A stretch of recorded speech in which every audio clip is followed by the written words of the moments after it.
Dulu ada satu orang punya utang 500 dinar.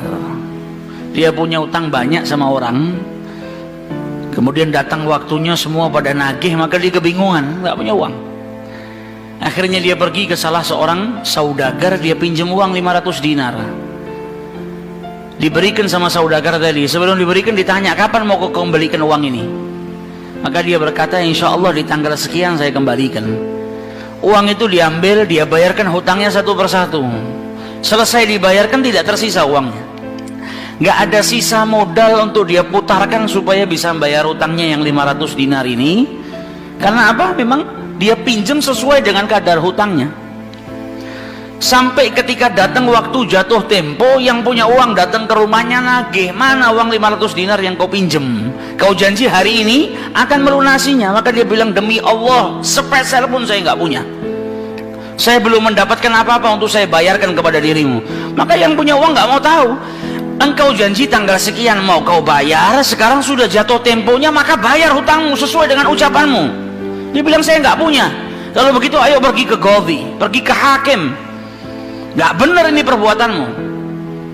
Maka yang ngutang tadi dibawa sama yang punya uang ke hakim.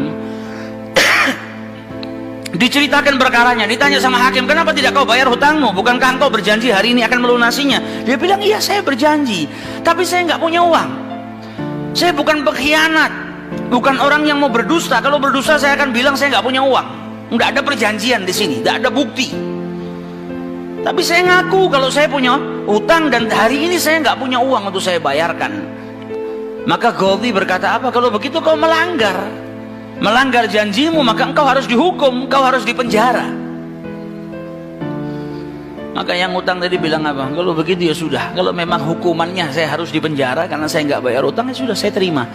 Tapi tolong berikan saya waktu 1 hari. Saya mau kembali ke rumah saya mau izin dengan istri dan anak-anak saya. Besok saya akan kembali ke sini lagi dan masukkan saya ke dalam penjara. Kalau begitu kembalilah.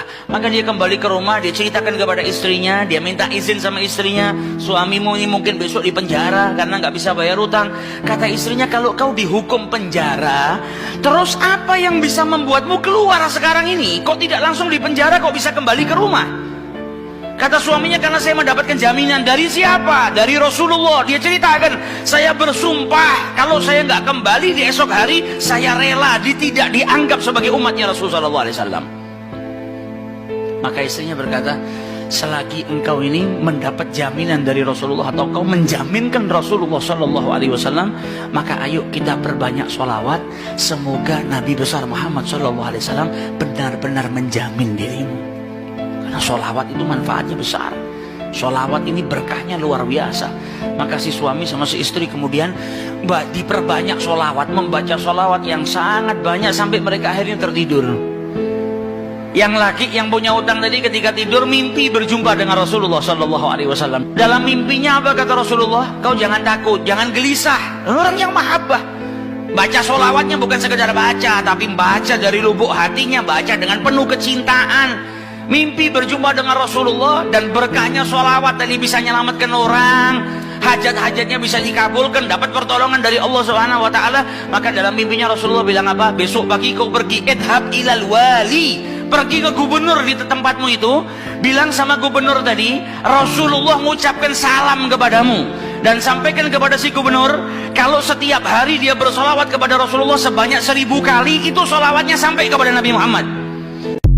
Dan sampaikan kepada si gubernur, tadi malam dia itu kebingungan, baca sholawat sudah 1000 atau belum. Ada salah dalam menghitung sehingga dia itu gelisah, saya sudah 1000 atau belum. Maka sampaikan kepada gubernur itu bahwasanya sholawatnya sudah sampai 1000, jadi dia nggak perlu gelisah.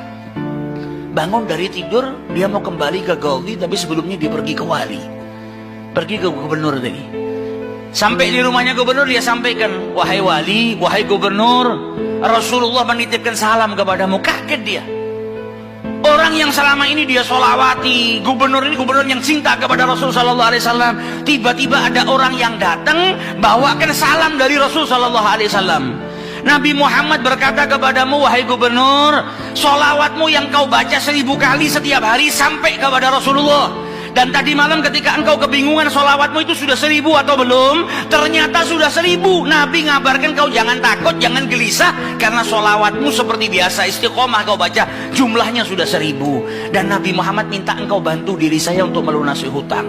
Maka saking gembiranya dapat salam dari Rasulullah, dapat kabar kalau sholawatnya yang selama ini dia baca sampai kepada Rasulullah SAW. Ditanya utangmu berapa? 500 dinar. Diambilkan 500 dinar dari Baitul Mal. Setelah itu diambilkan lagi 2.500 dinar dari uang pribadinya. Ini hadiah buat dirimu karena kau datang bawa kabar gembira kepadaku, yaitu Rasulullah SAW mengucapkan salam kepadaku, mahabbah.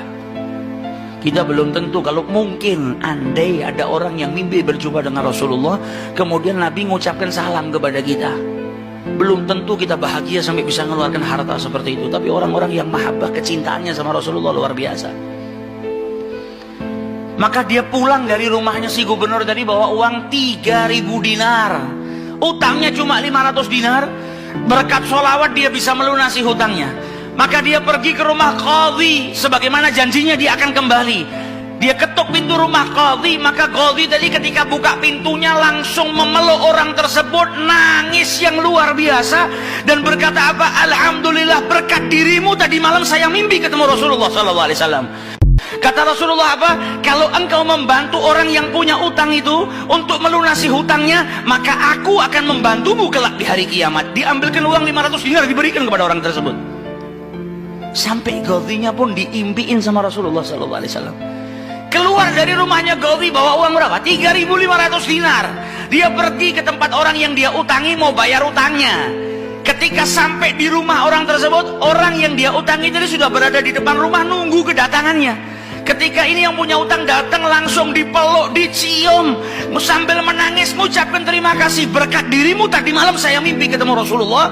Kata Rasulullah, kalau kau bebaskan utangnya fulan, kelak kau akan aku bantu, aku berikan syafaat kepadamu di hari kiamat. Utangmu jangan dibayar, dan ini ada hadiah untukmu 500 dinar.